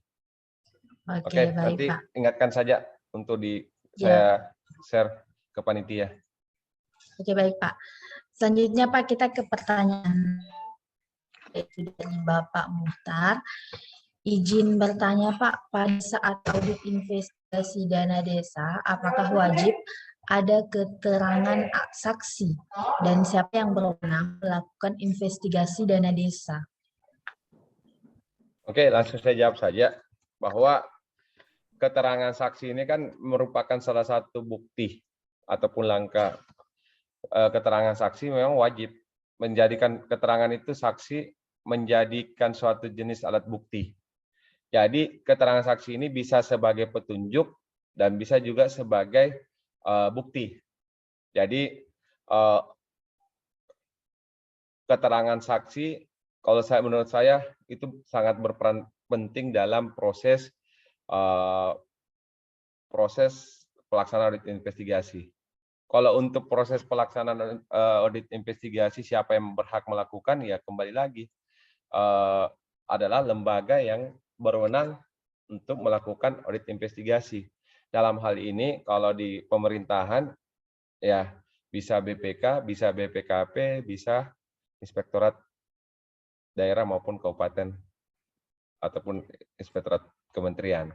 Mungkin begitu Bapak Ibu. Ya, baik, terima kasih Pak. Ya, baik Pak. Jadi itu untuk jawaban pertanyaan. Semoga membantu ya Pak. Selanjutnya Pak, kita lanjut ke pertanyaan Ibu Sri Astuti. Izin bertanya Pak, dalam hal dugaan penyimpangan pada kegiatan fisik seperti pembangunan jalan, rabat beton atau pembangunan pelapis tebing, dasar hukum mana yang lebih tepat kita jadikan pedoman? Oke, iya.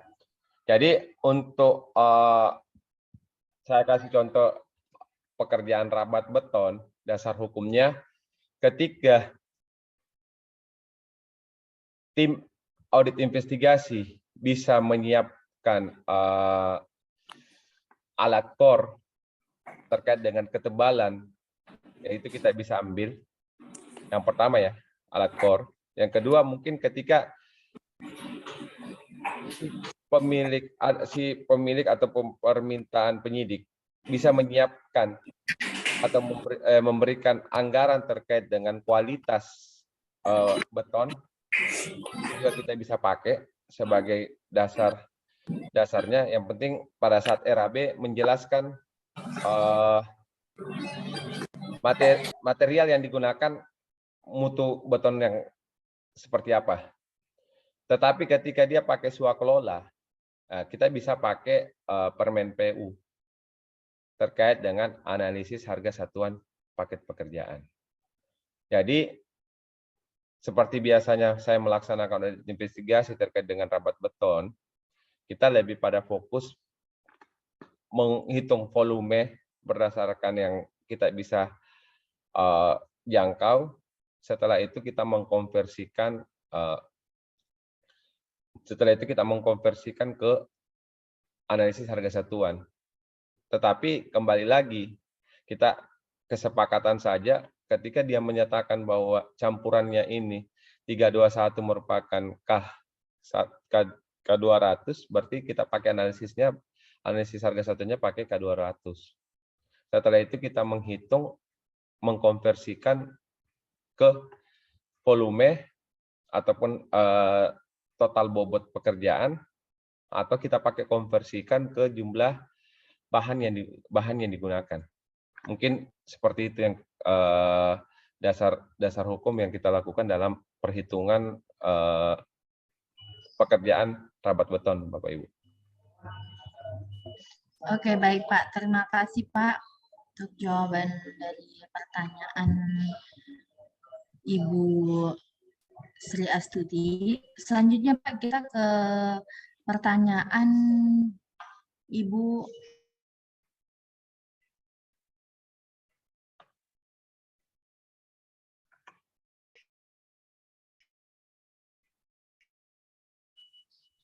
izin bertanya Pak Mirhat, misalnya tim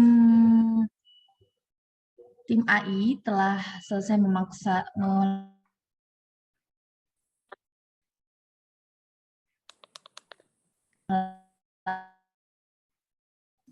dan hasil AI terbukti bahwa benar terjadi kerugian keuangan. Ya. Penuangan dalam laporan hasil AI-nya bagaimana Pak? Apakah ditulis terbukti? Terjadi kerugian keuangan negara atau terbukti terjadi indikasi kerugian keuangan negara? Ya, lebih pada adanya indikasi potensi kerugian negara. Jadi yang membuktikan nantinya, jadi kita lebih pada potensi untuk sementara. Nanti pada saat PKKN baru kita bisa fokuskan bahwa ada kerugian negara atau tidak. Jumlahnya berapa, nanti kita masuk ke perhitungan kerugian negara. Karena pada saat proses audit investigasi bisa nanti dalam PKKN itu bisa bertambah dan bisa berkurang. Tergantung nanti kepala desa ada bukti baru ataupun ada keterangan baru yang diberikan kepada kami yang pada saat kita evaluasi buktinya itu bisa kita diyakini dan bisa kita meyakini bahwa memang bukti yang disampaikan pada saat audit investigasi memang belum disampaikan, pada saat PKKN itu ada bukti tambahan bisa kita kurangi. Ya tergantung nantinya kooperatif dari kepala desa. Jadi kalau untuk audit investigasi lebih pada kita potensi untuk sementara. Potensi kerugian negara. Oke, baik Pak. Jadi untuk jawabannya lebih ke potensi kerugian negara ya Pak. Selanjutnya Pak, kita ke pertanyaan Bapak Laude Hiliawan ST. Izin bertanya, bagaimana melakukan permintaan keterangan terkait pengelolaan keuangan desa kepada pelaksana Kades yang sudah tidak menjabat lagi dan sudah pindah tugas di kabupaten lain? Apakah bersurat langsung kepada mantan pelaksana Kades tersebut atau harus bersurat kepada pemimpin di mana mantan pelaksana Kades tersebut sekarang bekerja? Oke. Jadi kalau untuk melakukan proses pemanggilan, ya ketika memang dari tim AI dalam pemanggilan pertama, pemanggilan kedua, pemanggilan ketiga tidak diindahkan kepada mantan kepala desa, kita bisa meminta kepada APH untuk melakukan proses pemanggilan. Nah, pasti kalau memang pelaku ataupun pelaksana modus operandinya adalah mantan kepala desa, dan yakin dan percaya Pak bahwa penyidik itu sudah melakukan BAP. Penyidik sudah melakukan konfirmasi. Jadi ketika kita mau meyakini konfirmasi atas penyidik ini, ya kita bisa minta bantuan kepada penyidik untuk memanggil yang bersangkutan. Seperti saya dulu pernah melakukan, ada kepala desa bandel, ya kita minta kepada penyidik untuk dilakukan konfirmasi tambahan oleh penyidik. Nah, setelah dilakukan, kita melakukan konfirmasi di kantor penyidik. Bisa kita lakukan seperti itu. Yang penting ada kesepakatan dan komunikasi kepada penyidik. Nah, jadi permintaannya, kopnya, ketika kami minta dari pihak auditor tidak diindahkan, ya kita minta dari tim penyidik. Dari kopnya dari penyidik. Bisa, Pak.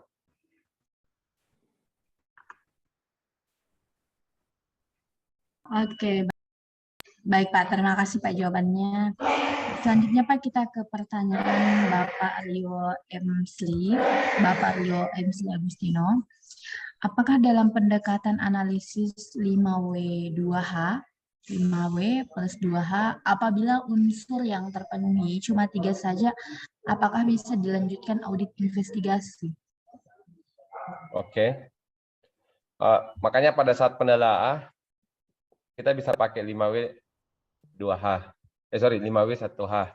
Tapi untuk melanjutkan informasi awal mengandung informasi ini, bisa kita 3 saja sudah cukup untuk kasus ini layak ditindaklanjuti ke audit investigasi. Yang penting 3W1H ini terpenuhi. Apa, kapan, di mana, dan siapa. Bagaimana modus operandinya. Jadi bisa 3 saja tambah 1H, itu bisa kita layak ditindaklanjuti dengan audit investigasi.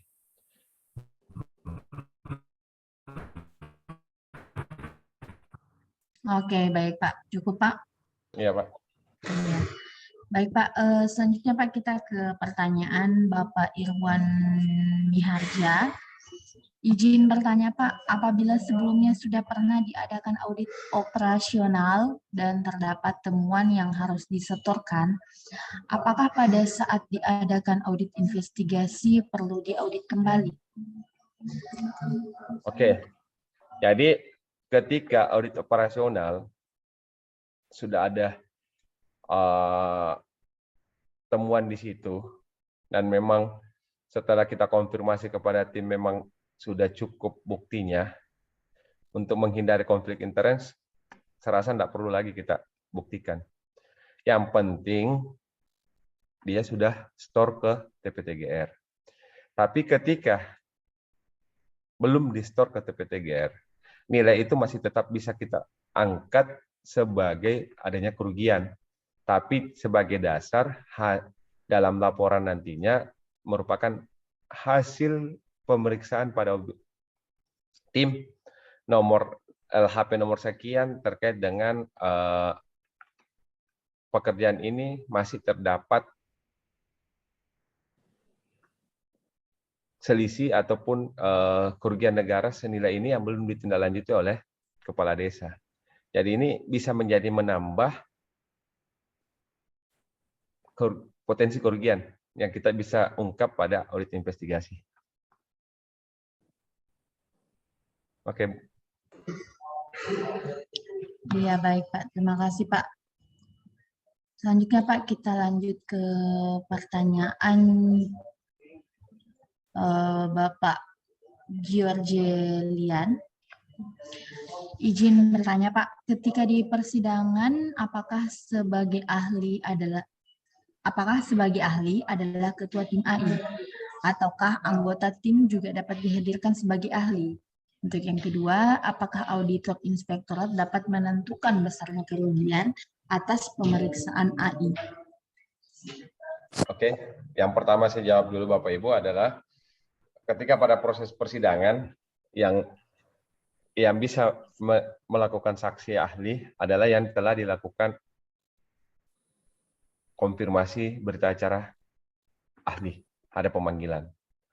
Tetapi tidak menutup kemungkinan anggota tim ataupun pengendali tim bisa hadir.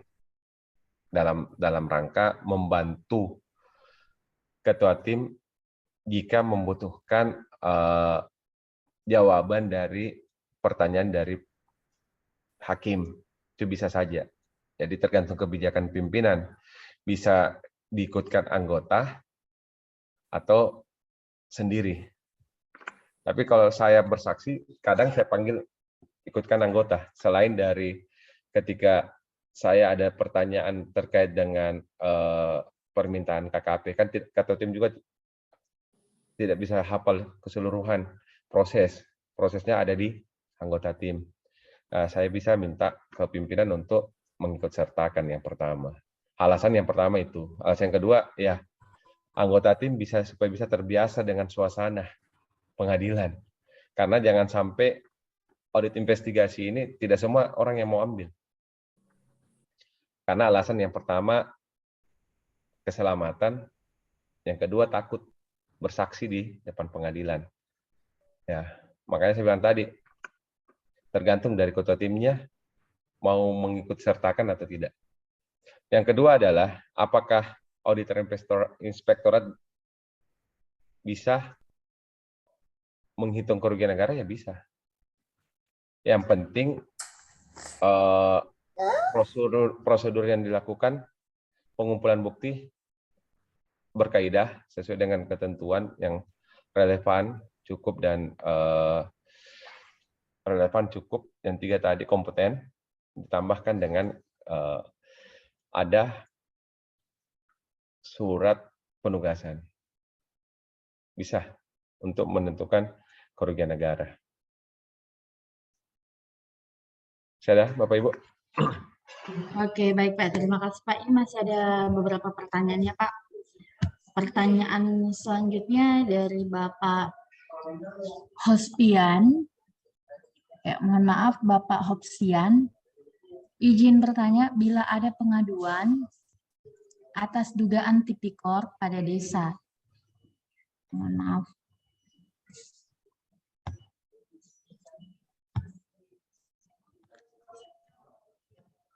Ya. Izin bertanya, bila ada pengaduan atas dugaan tipikor pada desa yang kepala desa selaku penanggung jawab pengelola keuangan desanya sudah meninggal. Bagaimana Pak? Oke. Ketika diketahui bahwa yang pemegang kewenangan dalam hal yang tertinggi adalah kepala desa sudah meninggal, tetapi kan proses hukum ataupun proses pemberian keterangan dari APH kan tetap berjalan. Tapi dalam hal ini siapa tahu pelaku ataupun yang melakukan perbuatan melawan hukum bukan dari kepala desa. Kan makanya di situ tadi kita dari awal saya jelaskan bahwa sedini mungkin ketika ada permintaan dari penyidik, kita melakukan expose dulu. Ada kan yang tadi kita pakai itu 3W 1H sudah cukup. Siapa tahu dari 1H-nya ini, siapa tahu 1W-nya itu siapa oknumnya, ternyata oknum yang diduga ini bukan dari mantan kepala desa yang meninggal. Bisa saja dari oknum staf desa atau bendahara. Tetapi kalau ada pertanyaan selanjutnya, Pak, yang melakukan adalah kepala desa, ya selagi buktinya kuat, semua jelas alat buktinya melalui proses evaluasi bukti, sehingga alat buktinya sesuai dengan KUHP lebih pada kepala desa yang meninggal, kerugian negara bisa diwariskan kepada ahli waris. DP3R ini bisa diwariskan. Jadi sisa kita menghitung saja. Jadi tidak ada tersangka karena yang tersangkanya sudah meninggal, tapi proses kerugian negaranya tetap ada, dan yang menanggung kerugian negaranya adalah ahli waris. Nah, ketika memang pada saat pemeriksaan ada hasil yang dari kerugian negara itu, ya proses pengadilan bisa melakukan proses penyitaan terkait dengan hasil dari penyalahgunaan kewenangan, dalam hal ini kerugian negara. Mungkin itu Bapak Ibu.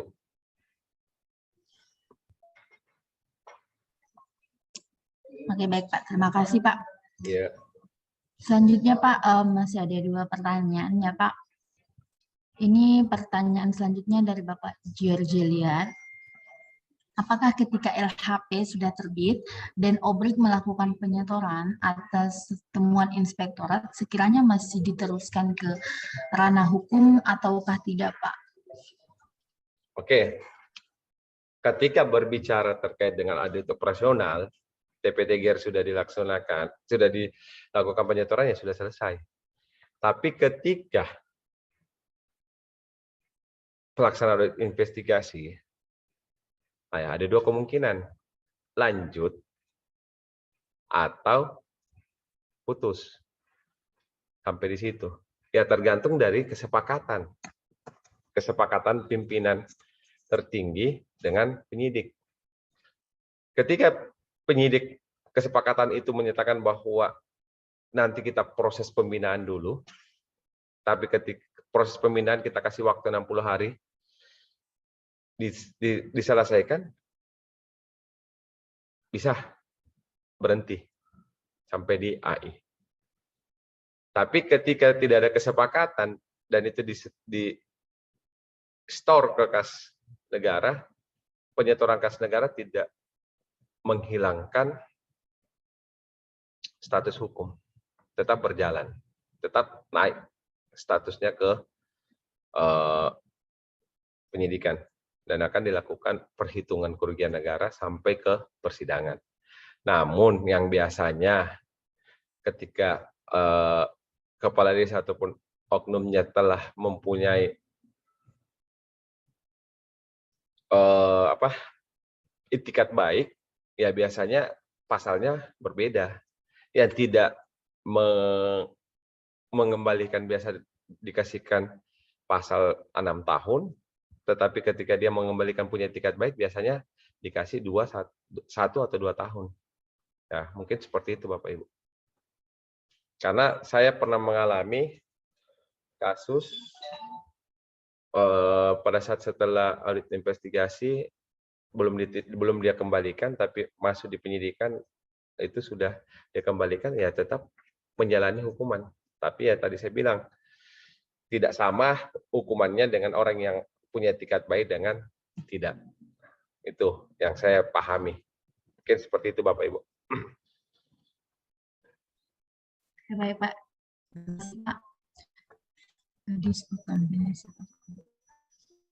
Selanjutnya ini pertanyaan dari Pak Ibu Inggito Aprilia, izin bertanya.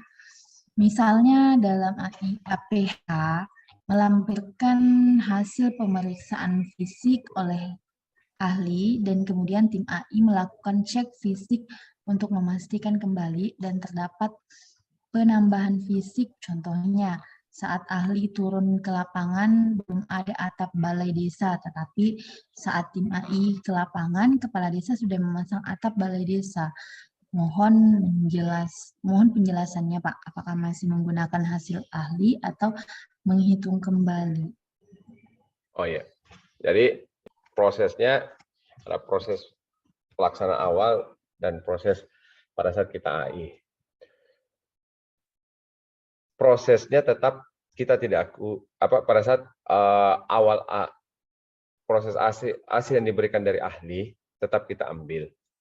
Tetapi pada saat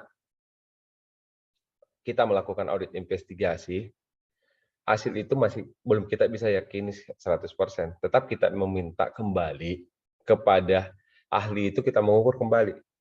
Kita menyaksikan, kita melihat cara pengukurannya. Jangan sampai pada saat proses pengukuran memang ada namanya luput, bisa saja kita tambahkan. Atau ketika baru dilaksanakan dan itu memang masih tahun anggaran berjalan, itu bisa kita akomodir. Tapi ketika tahun berjalan sudah satu tahun sebelumnya atau sudah lewat dari tahun anggaran, ya pemasangan itu kita sudah tidak akui.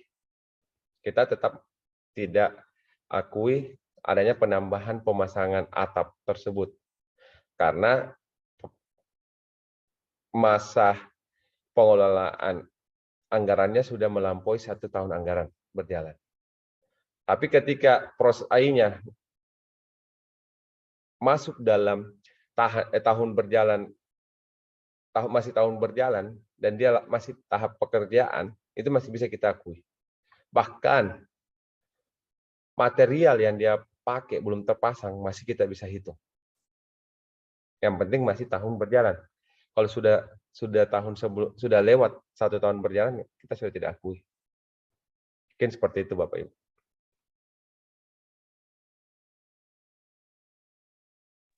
Oke, baik Pak. Terima kasih untuk jawabannya.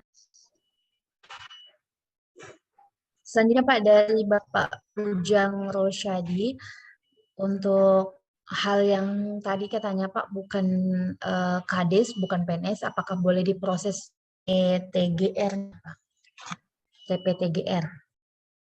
Bukan Kades, bukan ASN. Kades bukan PNS. Nah, selagi dia menggunakan uang negara, itu bisa. Jadi uang negara yang TGR yang bersumber dari uang negara, itu kita bisa TPTGR-kan. Contoh, desa menggunakan pihak ketiga. Ya memang pihak ketiga bukan PNS dan bukan kepala desa, tetapi pekerjaan yang dilakukan pihak ketiga bersumber dari uang negara ataupun uang desa. Itu bisa dilakukan proses penyetoran ke kas negara.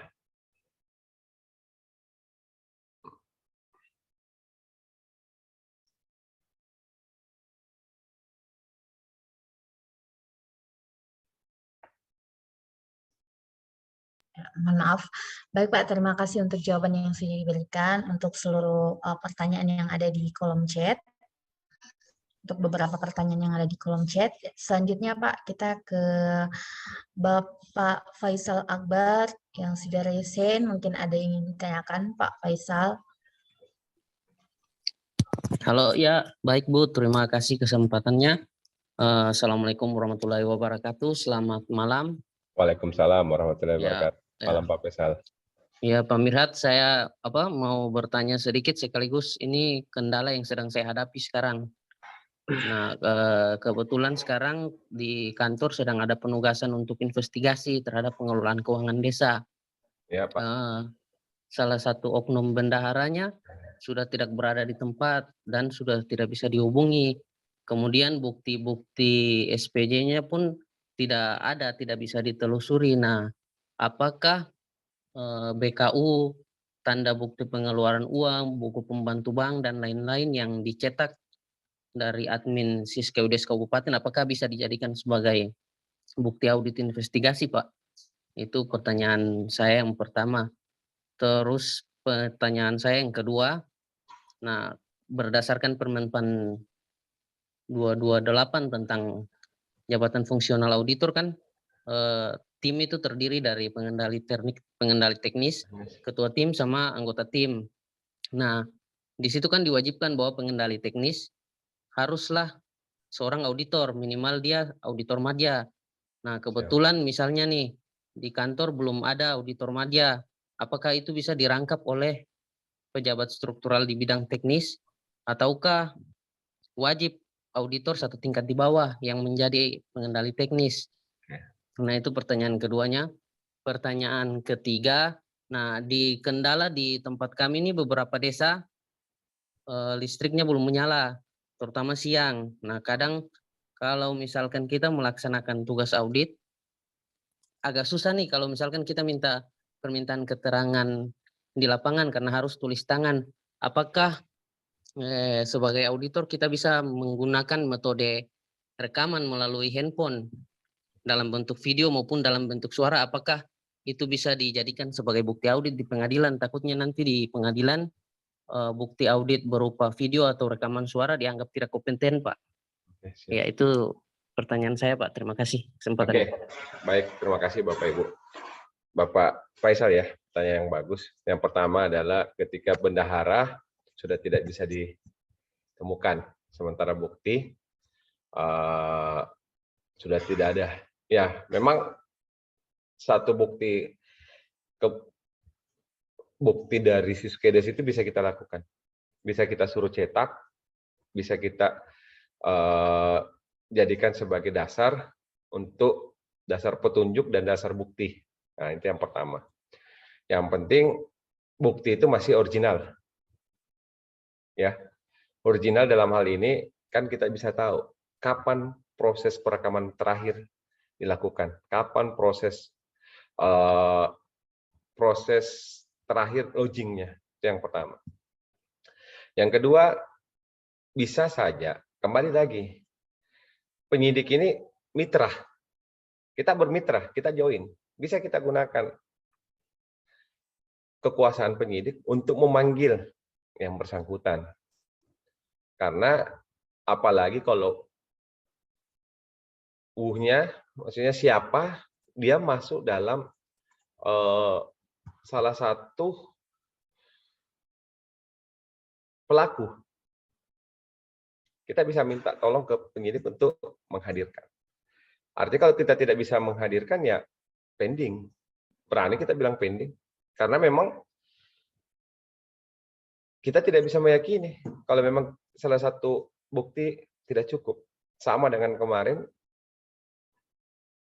saya berani setelah saya lakukan audit investigasi 2 kali perpanjangan, ternyata jumlahnya setelah kita jumlah bukti dengan jumlah yang keluar uangnya tidak sesuai dan tidak ada lagi alat bukti, saya minta ke penyidik kita pending.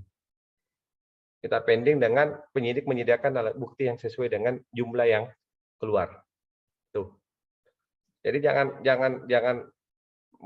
kita takut dengan penyidik, enggak. Yang penting kita sudah pahami konsepnya, kita bisa berani. Oh, saya tidak bisa lanjut kalau Bapak Ibu tidak menyiapkan bukti ini. Tuh. Terkait yang kedua adalah terkait dengan fungsional. Lebih bagusnya pengendali teknis ini dari auditor.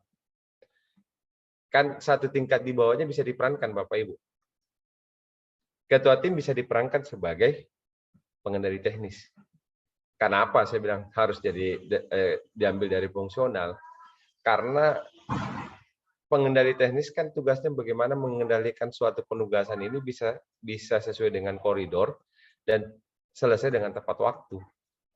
Kalau pengendalinya dari struktural yang tidak paham dengan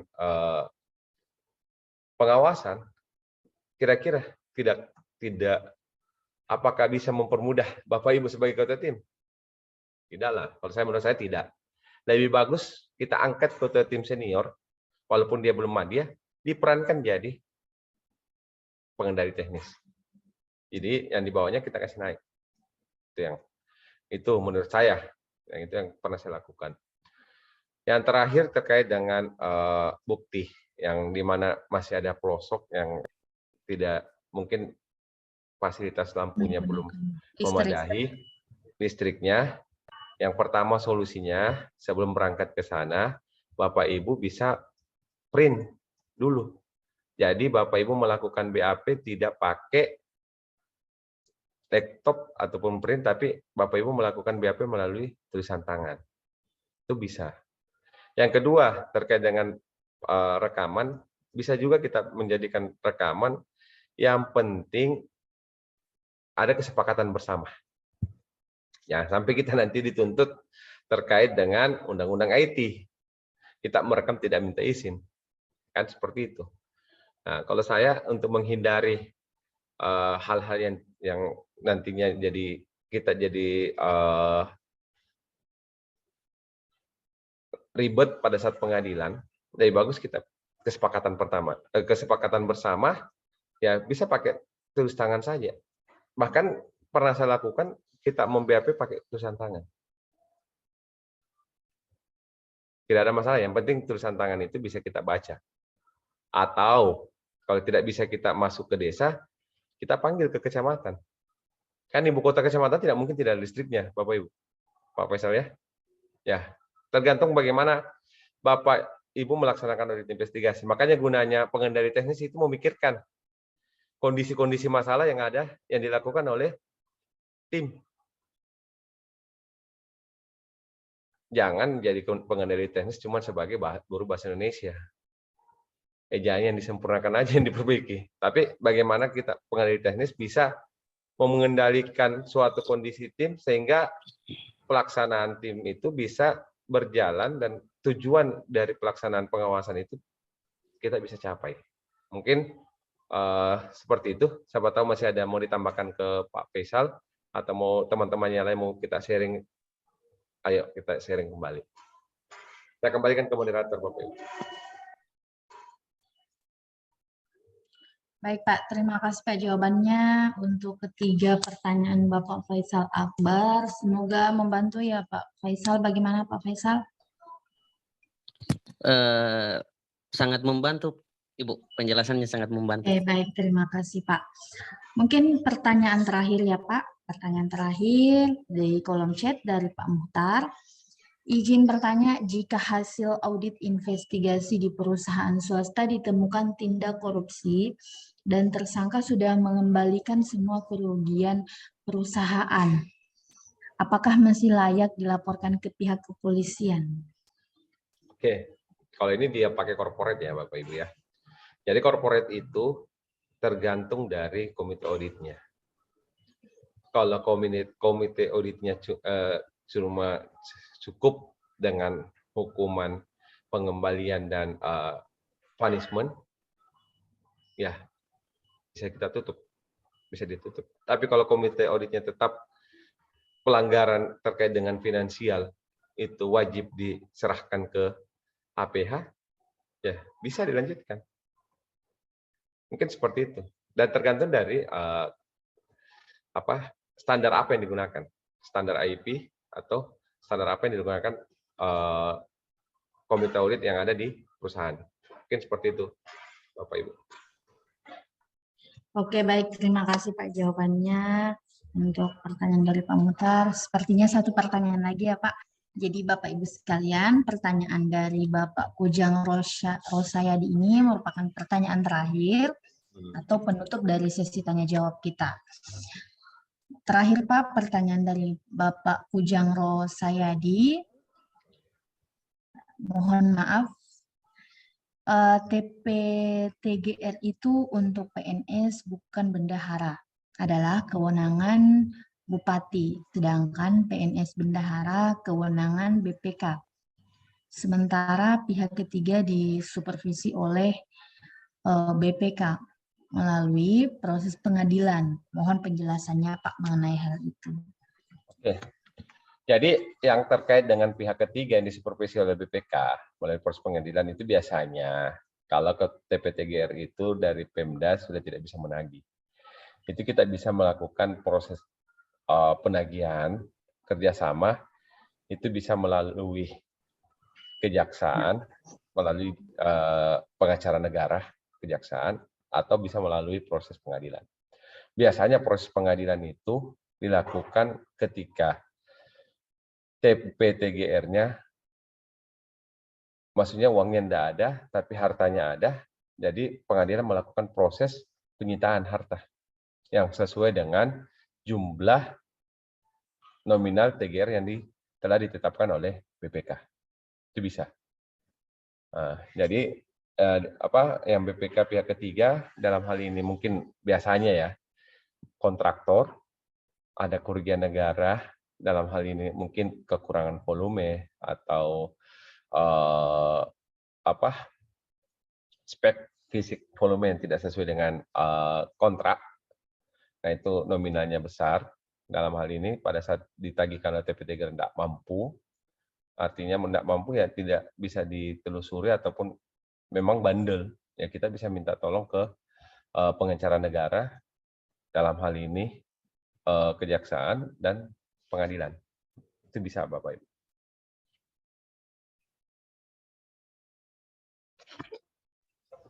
Oke, baik Pak. Mungkin mohon maaf Pak, sekali lagi terakhir ya Pak, pertanyaan terakhir. Masih ada waktu 10 menit lagi.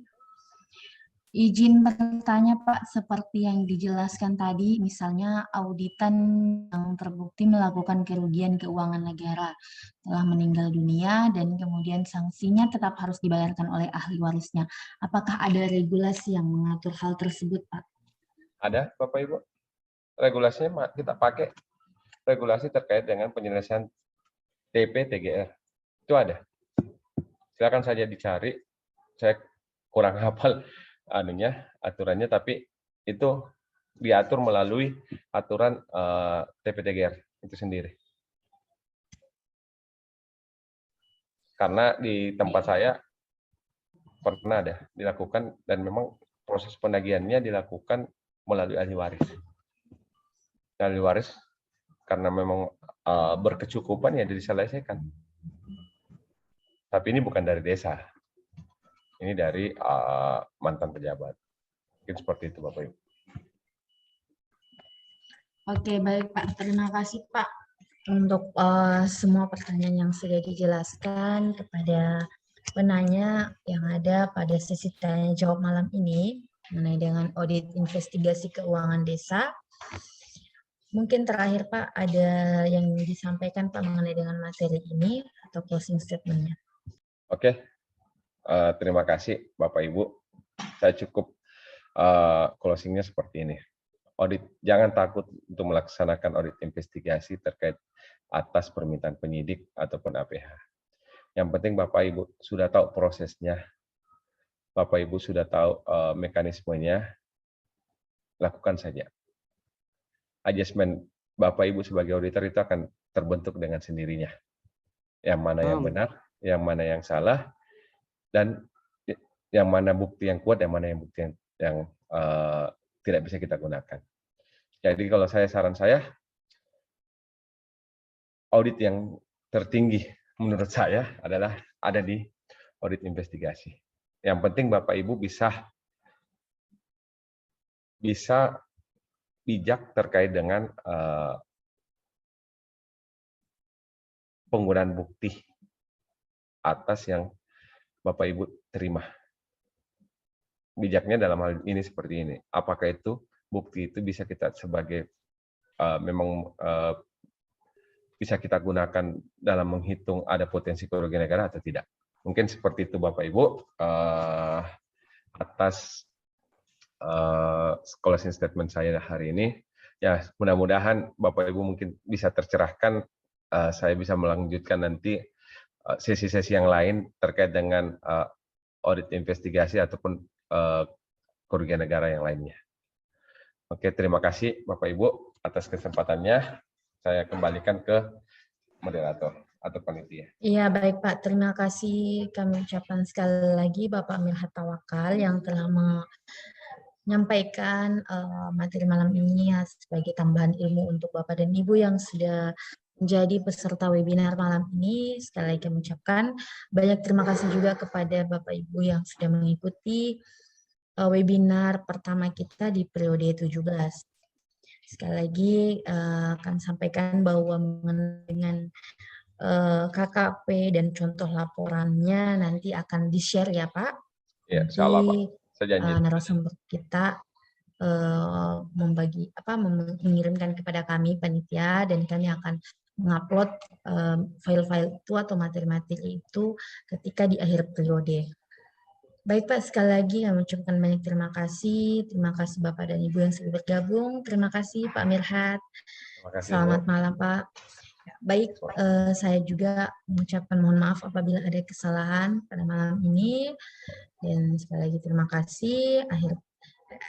Sampai ketemu di materi selanjutnya, insya Allah besok. Kalau sesuai di...